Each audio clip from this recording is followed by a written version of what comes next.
Okay, so this talk is called Megaliths and Mysteries of Ancient South America. And we're going to be looking at the origins of the gods in Peru and Bolivia and their influence over the Inca culture and how they created some of the most amazing megalithic structures on the planet. My name's Hugh Newman. I'm an author, researcher and explorer, and I've been visiting Peru and Bolivia since 2007. I've visited the area 10 times over the last decade or so, and to me it's one of the most important megalithic places on the planet.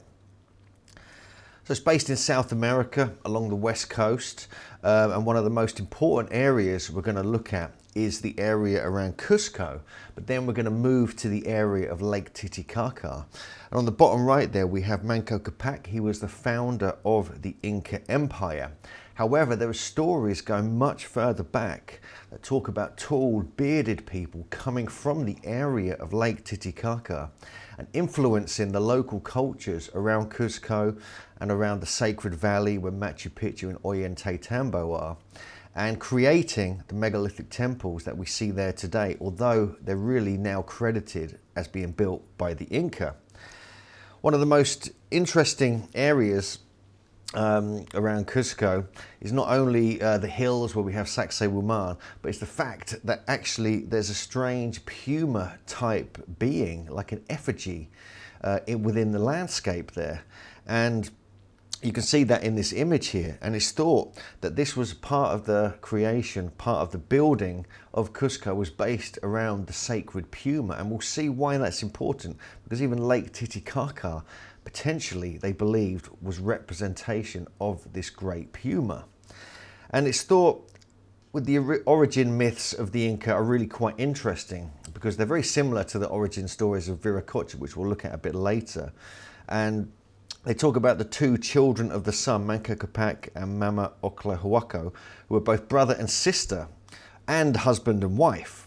They were sent by the sun from the area of Lake Titicaca with a golden wedge, and they were destined to sink into the earth where they should found their civilization. And where they placed it in the earth was in central Cusco at a place called the Coricancha. Now, the Coricancha itself is a very beautiful place. It's been built up now. It's like a Christian church and temple, almost like a cathedral of ancient Peru. And it was supposed to have been founded by the Inca, but there's evidence, as we'll see, and as we've already discussed, that it may be much earlier. So officially, in the 1400s, it was being built just a few hundred years ago. And it really marks the center of the ancient Inca world, but also the ancient Andean world, going back before the Inca. The first Inca ruler, Manco Capac, ordered the building of the original temple, but it was the 9th Inca, Pachacutec, who enlarged, improved and modernized it from about 1438 onwards. And you can see here, this is a model which is on display at the site itself in the Interior Museum. And you can see it's got a gold rim around the top of the walls. And it's thought the entire temple was covered in gold and silver. This is an artist's impression of what it may have looked like. Now this was completely engulfed in gold. They saw gold as like we see a normal kind of metal or normal ceramic, that there was so much of it available to them that they took it for granted, and they were surprised that when the Spanish came over that they were even interested in it, because it wasn't their most precious metal or anything like this. The interior contained temples, and you can still see some of these temples now, dedicated to the sun, moon, rainbow stars, thunder and lightning, and many other things. There was also a moon temple which was covered in silver. And so we see that even now, all of this gold is gone. All of the silver is gone. It was taken by the Spanish invaders back in the 15 and 1600s. This is what we see today. This is the center, this is the dead center of the Coricancha. It's a great bowl with a hole carved in it, made out of basalt or andesite. And this now marks the center, although it wasn't originally here. It was called the Palace of the Sun, or the House of the Sun. And the name we have now, the Coricancha, translates as the Golden Palace. And here we can see on the bottom, we start to see evidence of very high stone technology. This is one of the most fascinating things about Cusco, but also about the Coricancha, is that it has extremely sophisticated stone technologies here, some of the most sophisticated on the planet. So even if it was built in the 1400s, which is unlikely, it's probably much earlier, it's still very advanced for its time. I'm here with David Hatcher-Childress. We did a tour there a few years ago. But even the stone itself comes from between 30 and 50 kilometers away. It's not local stone. It was specifically chosen to build this particular site. And it's also a very interesting location. It's the center or the navel of what they believed was the origin point of the country. And so it's like a belly site, a navel site, an axis mundi or omphalos of the actual area. This is the outer wall of the Coricancha, and there are a series of what are called keks coming out from the center of the Coricancha, 41 straight lines going in all different directions, and these were marked through the landscape with huacas or small piles of stones and offerings throughout the landscape, going for hundreds of miles in some cases. And there were supposed to be 328 huacas or survey points, and they were thought to represent slightly, partly astronomical, but also partly spiritual and partly surveying of the landscape. And they also mark springs and water sources of the region. So even back then, even if it was the 1400s or it could have been thousands of years earlier, which is more likely, it does suggest they had a very high understanding of many different disciplines which we take for granted today. And we have some of the walls of the palace, which is built around the Coricancha. We see these beautiful serpent carvings on. And we find these all over ancient Peru, and in fact, all over the world. Here's just some of the walls and some of the serpents, and you can see all the kind of protrusions we find on some of the stones here. This is a thing we find all over Peru. We find these beautiful serpent carvings. These are all 3D relief carvings. As this is actually within the palace itself, in the museum there. And we have the 12-sided stone. And these are all puffy polygonal stone. It's very hard stone, very difficult to carve. And it's thought that the ancients may have even softened the stone. That is one theory.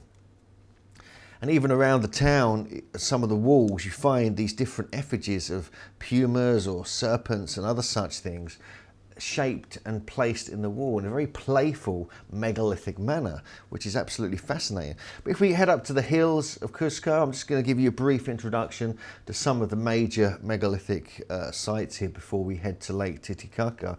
We have Saqsaywaman, which is a remarkable site, and it has some of the most impressive stonework on the planet. This is a photo I took back in a couple of years ago, 2015 I believe, and you can just see how beautifully cut these are. And these are extremely big stones.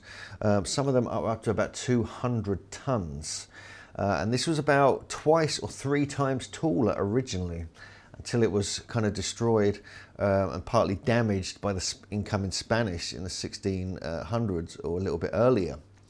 But there are stories and legends that go much further back, which talk about the idea that they were actually built by giants. They were built by these gods deep in prehistory. No one knows exactly when and who these people were. But when we get to the area of Lake Titicaca and the stories of Viracocha and the creation myths, we'll get some idea. Just shows you the size of some of the stones here. It is really quite stunning when you actually look at this close up. There's even ideas that there's actually a language encoded into the walls of Saqsaywaman. They talk about, there's a gentleman called Dr. Cunningham who's done some research into these walls, and he believes there are astronomical and geometric values within each of the sides of the stones, and this creates almost like an ancient language, like a universal language beyond writings, beyond hieroglyphs, actually going back to geometry and maths, which can be understood, if they can understand it, by any culture at any time. So this is an intriguing discovery. More research is still being done on this, but if this is the case, the walls themselves might hold clues, much like the Great Pyramid does it in Egypt, as to the origins of these particular sites, and also very high knowledge and high wisdom. Here's one of the gateways at Saqsaywaman, and you can see it's kind of trilithon style, much like Stonehenge. And on the right here we have one of the protrusions, which these are, no one really knows what these are for. It could be to tune the stones. Others believe they're to tie ropes around to move the stones, but it's highly unlikely because some of these are very low relief and you wouldn't be able to get a rope around them. Then we have these machine tooled steps up in the top part of Saqsaywaman, which no one can explain how they did it. They've almost been polished. But if you were doing this by hand, this would take decades to do. But they seem to have a technique of softening and carving these stones to a very high degree of sophistication. This is me getting quite excited when visiting Saqsaywaman, like I usually do. But you can see the interior, the corners here, they even shape them in a certain way. They're very puffy, almost pillow-like. All along here you can see this as well. And we have the way they sort of join the corners here is a design spec we see in different parts of the world, including Egypt. But further along the Sacred Valley, if we head through different part of Peru, we reach Machu Picchu. Now this is believed to be an Inca site discovered by Hiram Bingham in the early 1900s. But in fact, again, we have the polygonal, megalithic and cyclopean stonework with a very high degree of sophistication once again. We even have stories of people going into this area from the late 1800s, discovering skeletons and even live tribes of giants along the Amazon. This is called the Hitchin Post of the Sun at Machu Picchu. It's believed to be an astronomical clock, amongst other things, and this is one of the most important aspects because it shows not only a very sophisticated technology, but it could also hold clues as to how they recorded the movements of the sun, moon and the stars. This is the outer wall of the Temple of the Three Windows, and not many people go to this part, but this is very interesting because we see these kind of striations on some of the stones here. It's almost like the stones have been softened. We have massive megalithic blocks making up this particular site. So Machu Picchu is an impressive site which was later incorporated and probably discovered by the Inca in the 1400s or so. And then they built upon it with these smaller stones we see here and other areas. But it was really this original Viracocha oriented and inspired building was probably much, much earlier, potentially thousands of years old, and I believe contemporary with other megalithic constructions such as Stonehenge and the Giza pyramids around 3,000 or so BC. Another site in the area along the Sacred Valley is Ollantaytambo. This is supposedly built by Pachacuti, and it was his royal estate who conquered the region in the 1400s. And it was a stronghold for Manco Inca Yupanqui, and he was a leader of the Inca resistance sometime after this. But again, even when the Inca discovered it, it's believed it was already partly destroyed and not completed. It was a megalithic temple construction on a mountain. And amazingly, the stones came from several miles away up the top of another mountain and would have had to be moved across a valley, a river, swamps, and then back up the mountain. And some of these stones, again, are at least 100 tons. Again, we see the beautiful precision stonework with these protrusions all over the stones. We even have one of the opposing mountain has what is believed to be the face of Viracocha with a beard carved into the rock face, several hundred feet tall, with temples and constructions all around the area. We also have very obscure and unusual stones that look like massive keyboard buttons, again at Ollantaytambo. And then we have these as well, and these are all on the top part of the main megalithic temple where the Great Wall is.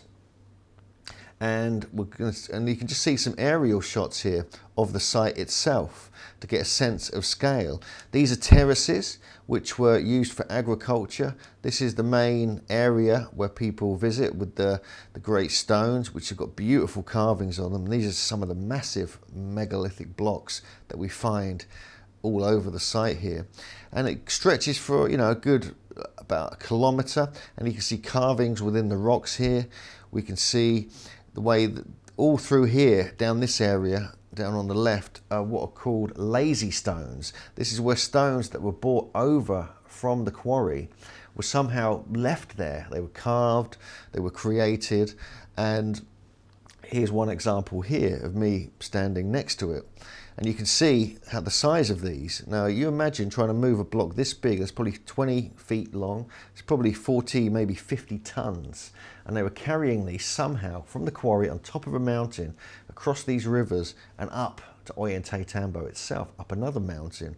And it's believed there's stories, there's legends that talk about the transportation of these stones was done by magic, and they were levitating the stones from one mountaintop to the other mountaintop. And it's almost like they were using their telekinetic abilities. A pretty girl would walk by, they would lose their concentration, and these stones would fall on the ground. And it's like there's several of these, there's probably 10 of these between the quarry and the site. And again, some of the stonework here on the left, we have Aswan in Egypt and Ollantaytambo, and we'll look at more of these in one of the other lectures. But we can see there's virtually exactly the same scoop marks as though they softened the stone.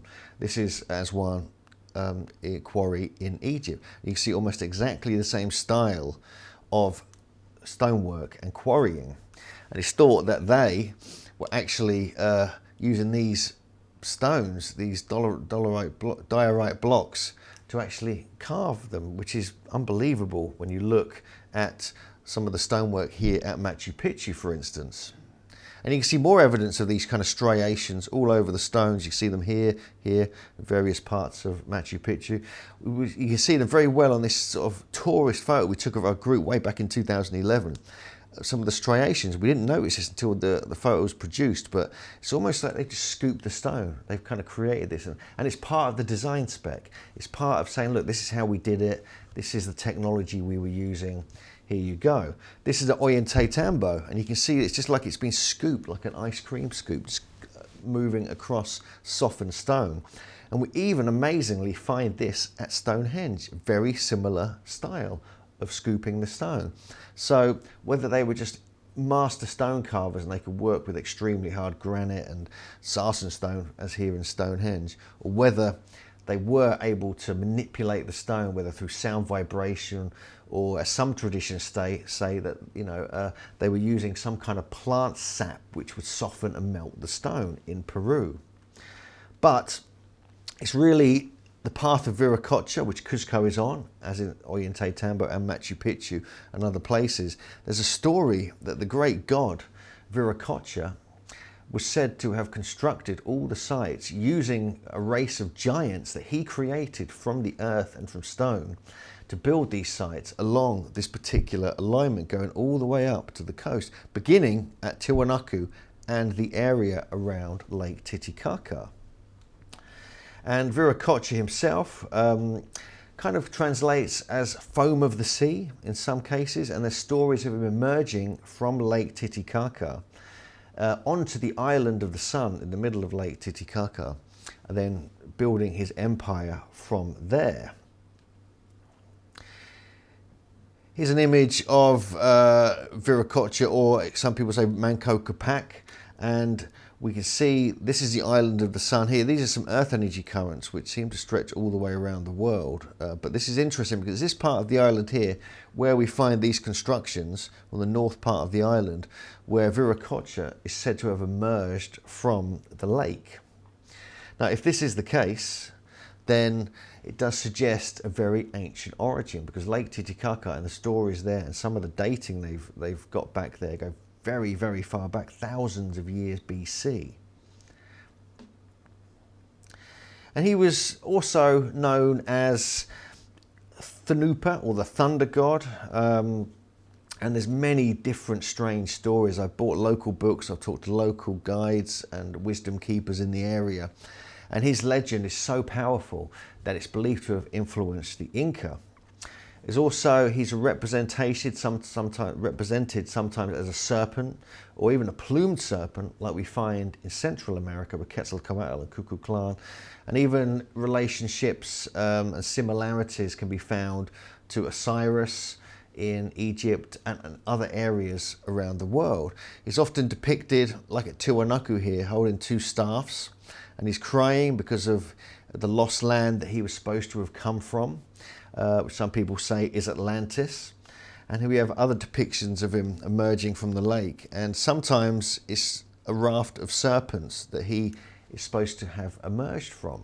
And so there's lots and lots of very interesting stories about him. And the fact he's carved onto the landscape, into the mountains here, is very interesting. He was seen as a teacher, a healer, a wizard, a scientist, magician, and he looked like a Christian saint in some of the early paintings, much like Jesus. He was accompanied by what were called faithful soldiers and shining ones. And the various Viracochas, it was like a group of them in some cases, some stories, they went off in different directions to share the message that he was giving to different parts of the world. And one of these included building megalithic temples along the path of Viracocha, the specific alignment, and by a race of earthen or stone giants. Now, the lake was considered the center of the cosmos and the place of creation. And we see the location of it here. We have the island of the sun. We have the Peru-Bolivia border here. Peru this side, Bolivia that side. Many of the sites around here are very interesting megalithic temples all the way around here as well. And this is what it looks like if you turn it the other way up. It looks like a stone puma. And that's kind of what Titicaca translates as, stone puma. And so the fact that we're having the name is actually a representation of what it looks like is really quite interesting. But Tiwanaku itself is very, very powerful site. This is an early photo taken in the very early 1900s of the Coricancha temple and the monoliths, the 99 of them that surrounded that particular temple. But all around the lake we find evidence of these different symbols and relationships to Viracocha and other gods, often depicted in this kind of position with his hands together in an upright position, wearing some kind of headdress or helmet or even a turban. We have serpent symbolism all around the lake. We find that everywhere, and we'll come on to some of these sites in more detail and look at the importance and sophistication of them as we go through this lecture. But the Viracochas were said to have even headed towards the coast, and in the 16th century, written by a magistrate who was named Louis de Monzon, he was the first person to announce the Nazca lines to the world. Not many people know this, and he recalled through the local oral tradition that they were linked to the people who called themselves the Viracochas, coming from the area of Lake Titicaca. And you can see some of the images of the Nazca lines here, and these go on for many miles. There's hundreds of effigies, there's straight lines marked again by these keks or these huacas. So they were placing sacred stones in piles along these particular alignments. But Viracocha, as we mentioned briefly earlier, created a race of giants. Now these are the stone giants that we find in America. There's depictions of them, there's descriptions of them. We feature them quite in detail in our book, Giants on Record. This is David Cusick's sketches of from 1828. And he talked about these Muwak Indians, etc., and they were the stone giants. But we have exactly the same story around Lake Titicaca and the creation of the megalithic sites, but he had to also destroy them. Viracocha, because these giants got out of hand, they became cannibalistic, they would attack people, they wouldn't obey his commands and continue the work he wanted to be done. He had to destroy them with a flood. Now, this is a direct replica. It's almost exactly the same as the story of the Nephilim giants that were created in the biblical tradition, going back many thousands of years. And this is really intriguing in itself because we're finding parallel myths and legends relating to giants in different ages of mankind. We find similar things in Central America with the Aztec, Mayan and Olmec origin stories as well. And throughout South America, we have found many examples of actual giant bones being discovered. And this is an early depiction of Viracocha wearing his robes. He was very similar to Quetzalcoatl in that he was long-haired, bearded, tall, sometimes fair-skinned, which is controversial, but these are the stories that they talk about. And you can see even facial hair is on this particular depiction of him here. And he was also, there was an 8th Inca of who was basically called himself Viracocha. And again, the strange thing is, the very early Inca, the royal Inca, not only were said to be fair-skinned and sometimes bearded, but they spoke a completely different language to the native local people, and they looked very different. They weren't the origin what didn't seem to be in that part of South America. And this is very intriguing. This is a bust. There was actually like a full body, which the body is still on display actually in the museum in Cusco. But indigenous people ranked below Spaniards according to the Spaniards, and so there was a lot of hoo-ha, and people believed that the Spaniards tried to make the early gods look fair-skinned so it would look like them, but actually that wasn't necessarily the case. And so there's pictorial evidence that suggests they were a kind of different type of human being in that part of the world. But Isla del Sol, this is in the middle of Lake Titicaca, a very important place, and the birthplace of Viracocha, who came from the waters. There's a depiction of him here. This is the south part of the island where there's some Inca ruins, and you're looking over to the island of the moon here. And when we do our trips there, we take people up to the north part and the southern part of the island. But on the north part of the island, there's some very interesting ruins. This is almost like a tabletop or dolmen construction with a large stone underneath it. Now this is unusual, and this has been noted that this type of rock comes from the mainland. It's not local to the island. And just next to that is what is called the Rock of the Cat, or the Rock of the Puma, on the north part of the island. And the interesting geological features of this is that on either side of this we have strips of a stone called ilmenite, which is very, very electrically conductive and magnetic. There's also magnetic red sandstone, which is much less magnetic, underground water and telluric currents. So this is a very strong energetic point on the island, and this has been noted because there's been strange balls of light have been witnessed here over many hundreds of years, potentially thousands of years. And the island up until the Inca times was still revered, and females will come over there and do retreats on the island going back many hundreds of years. And so it's a very sacred part of the island, and it was because it's the birthplace of Viracocha, it's also the birthplace of where it's thought Manco Capac and the Inca culture came from. So the Inca would revere it in a very similar way. Again, we see the shape of the island here and the different parts of it. And it's here where, some very important megalithic sites emerged from around the lake, not just that part. We have the southern part of the lake here. There's some interesting sites: the Santiago Oje, the Serpent Temple. We have Chiripa, which is before Tiwanaku. We have Conco Wankani and Tiwanaku itself, obviously, and this is all the southern part of the lake. But Chiripa is a very interesting site. Officially, it dates to 1500 BC, up to about 850 BC, but it could be much earlier. Strangely, the name of the site actually means lucky break or fluke, so it's got this lucky kind of feeling, strangeness about it. And it was built within this certain kind of structure. It had a sunken temple in the middle with statues and stones around the edge.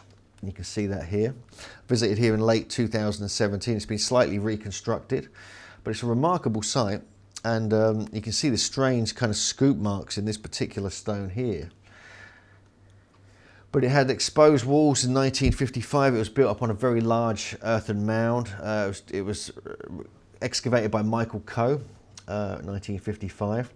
And they know that quinoa, the grain or the pulse, was actually grown here around 1200 BC. So it's one of the earliest places in this part of the world where they were growing crops. And they worked with melted copper and bronze and different tins and metals, much like at Tiwanaku. And you can see this is when they're kind of reconstructing and excavating the site. Elongated skulls have also been found at this site, as well as very interesting statues like this one, which they call a tombstone. But there's another site, a very interesting site, just on this peninsula here, called Oje, or Santiago de Oje, which means the snake temple. And you can see here, when it was first discovered, there was a big ceremony with the local Andean people. And you can see this beautiful serpent. You see these beautiful carvings here. Some of this is now being covered up. It's a huge square or rectangular temple area, and it's at least 2,000 years old, although it could be older. There's myself and JJ Ainsworth there. We visited there in late 2017, and this is the ground level, so they had to dig down to reveal most of the site here. But look at this beautiful carving here, and this stunning, it's almost like a cobra type snake. It's called the Colossus of the Great Serpent Katari, Tupac. And so we have these very strong suggestions that this was, they were very much worshipping the serpent. And now we see this all over the area around Lake Titicaca, and it spread out into the Inca Empire and potentially all over the world. But the discovery here was quite remarkable. No one visits this site. It's not on any tourist trail or anything like that. We had to make special arrangements to visit here. But you can see there's something about this place, and the reason it's got this colouring, some of it was exposed, some of it was burnt by local Christians to try and destroy it, but they didn't manage it. But it's going to become a major site at some point because of its location and importance right next to the lake, and there's even ruins under the lake itself nearby, just off the coast here. There's myself and Jim Vieira at Tiwanaku. We went there together in 2016.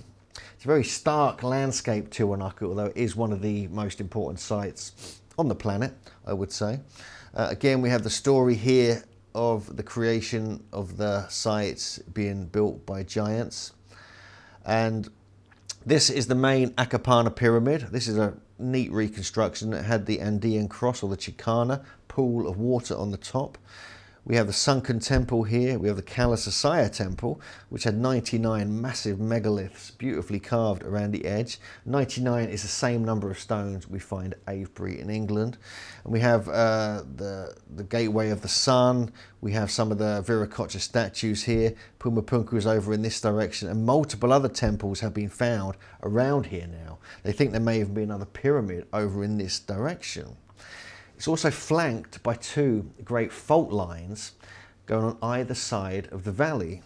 And even over the road, probably about a mile or so away, there's thought to be another pyramid. So this area, although it's stark, it's very difficult to grow food. It was originally next to the lake, 2,000 or 3,000 years ago, Lake Titicaca. But it's now become pretty derelict. They're still excavating here. We have the local Aymara people excavating it, and more is being discovered. But when we see these beautiful old kind of pictures, we see the stunning, just beautifully cut pieces of rock. Most of this has now been bricked up in between, so you can't really see these in detail. But this is the Gateway of the Sun. This is one piece of andesite. And andesite is a very hard type of basalt. And this is found from this is from the Coricancha quarry, which is the other side of the lake, in just over the Peruvian side. And this is from a mountain, so they would have had to bring it across the lake over about 50 or 60 miles just to bring it to the site. But here, this is the work done by various researchers who've realised that this could represent, we have Viracocha here potentially with the sun rays around his head holding these staffs, but also this could be a sophisticated calendar system based upon the movement of the sun and the moon. And you can see that here, the way, if you're looking across to the one side of the eastern side of the temple, we have these stones mark the movement of the sun throughout the year. And this is the work of Jim Allen. And you can see here as well, it's a remarkable site and remarkable discoveries. And here we have, basically this encodes what we're seeing here. And you can see the movement as we go through here. So each one of these represents a different movement of the sun here for the different times of the year. And this would be the equinox in the center, and we have the extremes of the solstices on either side. And so if this is the case, this is very intriguing, because this suggests, as discovered by Arthur Poznansky, that indeed this site could be up to 17,000 years old based upon the archaeoastronomy of the temple. This is just one of the large, this is the Bennett monolith, one of the great statues that was being moved. It was moved to the center of La Paz, but it got moved back to the site. This is when it was on display in La Paz. You can see the sheer magnitude of that from 1938. But it's now back at the site, thank God. And this is stunning, stunning piece of work just in itself. Then we have Pumapunku, which is one of the most important parts of the site. It's actually part of Tiwanaku.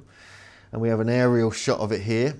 And you can see the size of this. People didn't realise it's only been excavated recently, some of this. This is the main area here with all the megaliths, but this area here where the steps are would actually go directly onto the lake Titicaca. So this is like a port site, and it goes all the way around here, similar shape to Tiwanaku. This is what it would have looked like.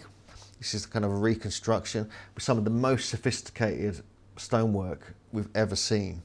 Another reconstruction of how it may have looked. And this was a very sophisticated, almost Greek-style temple, and yet potentially it could be many thousands of years old, although officially it's only a few hundred years AD that it was supposed to have been built.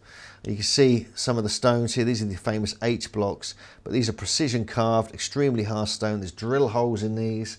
There's remarkable sophistication when you're looking at the quality of the stonework here. So this is just me, one of my videos. You can watch this on YouTube, but basically here I'm describing this particular channel, which is a water channel. And these are, along here we have these keystone cuts where bronze or tin and copper pieces, clamps would have been put between the stones, and it's thought they were to hold the stones together, but now it's actually thought these were in fact to channel the energy through. And through the work of John Burke and Kaj Halberg, it's now been realised, these are some of the actual clamps in the museum here, and it's now been realised that this was an energetic temple. They were flooding water from the pool on the top, from the Chincana-shaped pool, spreading it through, and this would create electric charge. Then you have the fault lines acting, you have telluric currents, earth energies, and all these other things happening at the site at the same time. It was some kind of processing plant, some energetic temple system, which I go into more detail in some of the videos I've created on the Megalithomania YouTube channel. This just shows you another view of the site. This is the main part of the site as you come in the entrance here, and you can see some of these blocks. Now some of these are red sandstone. These came from about 10 miles away, but again most of the grey andesite came from Coricancha, again over 50 miles away on the other side of the lake. Some of these were about 200 tons, these blocks.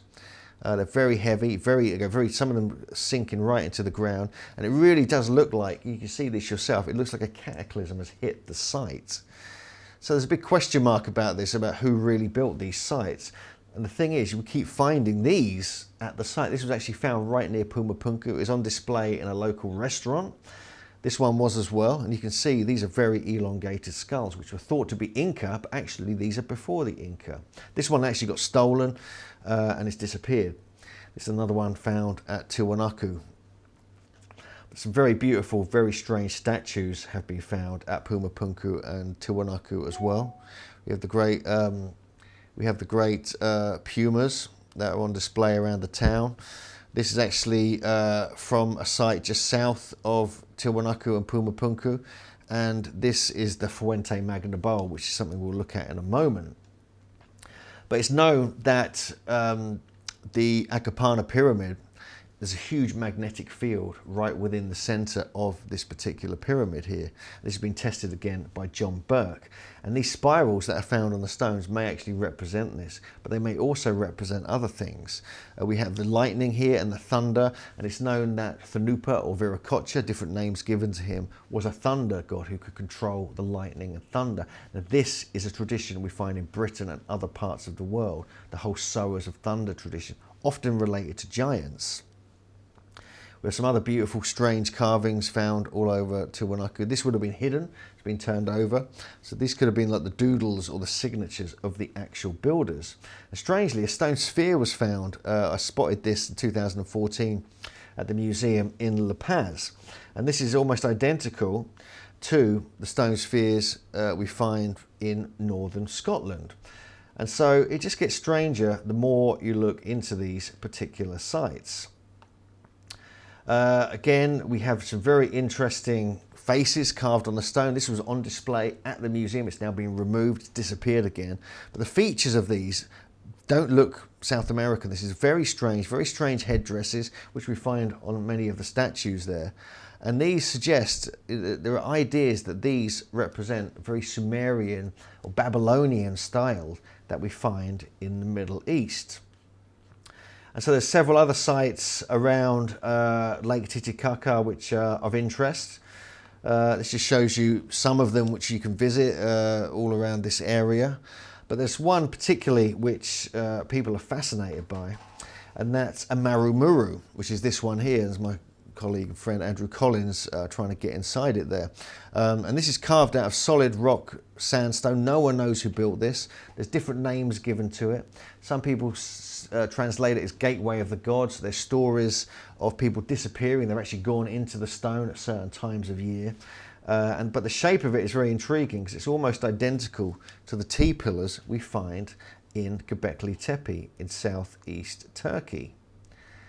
Also around Lake Titicaca, very interesting discovery was made, which may link this to other parts of the world. The Fuente Magna Bowl, which is now on display in the Gold Museum in La Paz.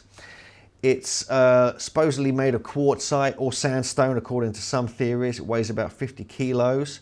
It's about 64 centimeters wide, about 20 centimeters high. It was found in the village of Chua, about just next to the Lake Titicaca, about a few miles away from Tiwanaku. It was found in 1953, and so it kind of removes the idea that it was faked to make money from or anything like this, because this was used, strangely, for pigs to eat their food from on a farm during the 1940s and 50s. And yet, so why would you fake something like this and try and make this connection with Sumeria if it was just used to feed pigs from? Surely you wouldn't go to that much trouble. But what they've done, they found two different types of Sumerian script in it. And this has been analysed in the 1960s and up to more recently. And basically, there's some very interesting translations which they think is Elamite or Proto-Elamite, which is a type of Sumerian from Mesopotamia. There's Dr. Clyde A. Winters, he's been looking into it, and various other academics.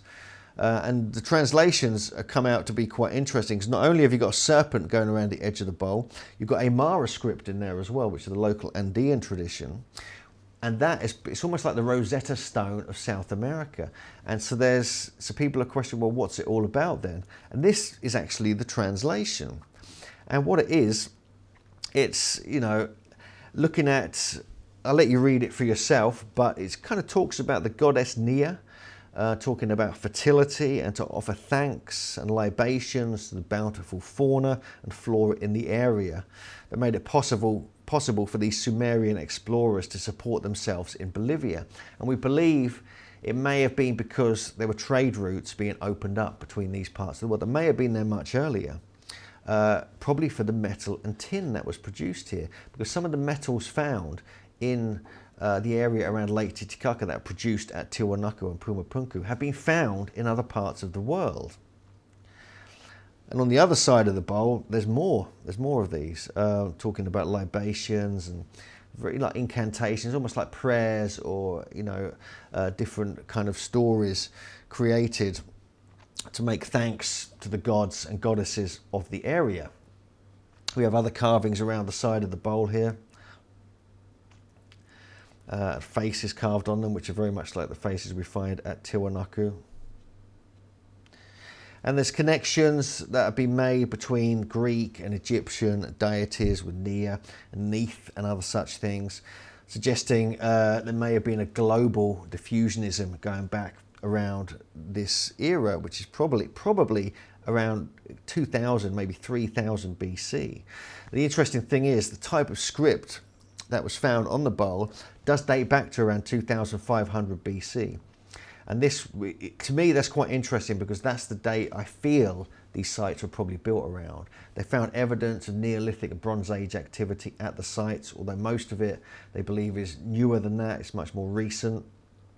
But it's known that the Sumerians used seaworthy ships that could sail across the ocean And there's even Jim Allen, who's done some brilliant books about this area of Bolivia and South America, believes that indeed this was the case, that there was connections between these great cultures. This is the Pacoitia monolith. This was found 10 or 12 miles south of Tiwanaku, and some of the larger statues we find outside the church at Tiwanaku town are from this site. And again, we have this very strange script carved on the back of this. He's wearing kind of cool pants, headdresses, showing his ribs for some reason. It could be like a suggestion they were sort of having difficulties growing the food or so forth. But again, this is on display in the Gold Museum in La Paz, Bolivia. These are some of the other statues that were found at Pacoitia. These are on display, well, not on display, they're actually in a private room at Tiwanaku. And you can see this kneeling statue. This is called the Quizo position, which is found all over the world, mostly with tiki statues in the South Pacific. But here you can see like kind of plaits, sort of Sumerian type headdresses, even goggle eyes, which we're going to talk about in another lecture. This is the one from Tiwanaku here. These are from the South Pacific. On the left here, this is actually from Easter Island. Again, a very similar style. So we're seeing connections here all over the world in some very, very interesting places. There are other sites in this area. One of the most notable is Pucara. These are some of the carvings from Pucara. This is just to the northern part of the lake, around Lake Titicaca. And you can see here, these look almost identical with these goggle eyes, these headdresses, different features, kneeling position again, strange serpents, feathered serpents. Again, you can see the size of this here. This is a site not many people know about, but to me, this is one of the most important sites. It's even suggested it was built before Tiwanaku, and the Pucara people may have influenced the Tiwanaku culture. Again, this is actually on display in Lima, in the museum, in La Paz on the Peruvian side. You can see these crisscross and lizards and protrusions here, like we find in the later Inca culture. Remarkably similar to Gobekli Tepe as well. You can't deny the similarities are quite remarkable, and I think there may be connections that we're going to discover in the near future. This is actually from Pucara, again almost identical to Gobekli Tepe. We find other similarities at places like Silustani and Kutimbo. And again, these are from Gobekli Tepe here, the 3D relief carvings. Again, this is from Gobekli Tepe. Just shows you some of the sophistication here and here as well. And then you would think this was from Gobekli Tepe as well, and so on, but they're not. This is actually from Pucara on the north part of Lake Titicaca. But when I was there in late 2017, I made some discoveries. Surprisingly, I made a video about this and wrote an article for Ancient Origins, which you can read. While I was there, I've been very interested in these statues of Viracocha, these goggle eyes, also these features, these belts. This is actually made of diorite, which is extremely hard black stone. And I've been very interested in these statues. These are some of the classic statues at Tiahuanaco and Puma Punku. This is actually supposedly in the Berlin Museum. We're going to go and investigate this soon, of a bird god, which potentially could be a representation of Thoth from ancient Egypt. This is the Bennett monolith. This is some of the other ones, the more tiki type statues in the sunken plaza. But the Cantatalita temple, which is over to one edge of Tiwanaku, we have an old photo of it here. But just past that, on the very eastern edge, I found this lost Viracocha statue. And this is the stump. He would have been standing upright on top of this. And I couldn't believe it. So I actually walked around there, went over the fence, found it completely by accident. And this has obviously been cleared, all the mud and grass has been cut away and things like this. And so probably on the other side of this, there are carvings. Because it's been placed in the ground, it's probably preserved the carvings. And it's probably been there lying there for thousands of years. If you turn that over, I guarantee there's going to be carvings. But so this is one of the monoliths, one of the statues that hasn't been recorded ever by any researcher or anyone really, archaeologist, over the last 100 years.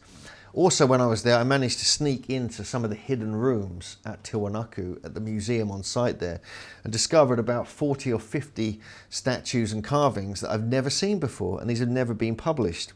So this is all in the article on ancient-origins.net, and also on the video on the YouTube channel. One of the most intriguing pieces was this. This really blew my mind because it's got these beautiful hexagonal shapes carved on it, and they're like 3D tubes coming out across the stone. So again, this shows very high levels of sophistication. What these represent is unclear, but there's a few other pieces like this at Pumapunku. So this was probably found at Pumapunku and created there originally. We have other obscure shapes and carvings that were found within this hidden room. But it really does suggest that there's a lot more to be discovered. They're still excavating Pumapunku, they're still excavating Tiwanaku. They're making many more discoveries in the area, and it really is ripe for investigation. And I really believe that there's a deep prehistory here in South America, and when more discoveries are being made under the lake Titicaca, when they dig deeper around the cataclysm hit Pumapunku and Tiwanaku, I'm sure more connections with other parts of the world will be found. And so thank you for listening, and I hope you enjoyed this aerial view and this overview of ancient Peru and Bolivia.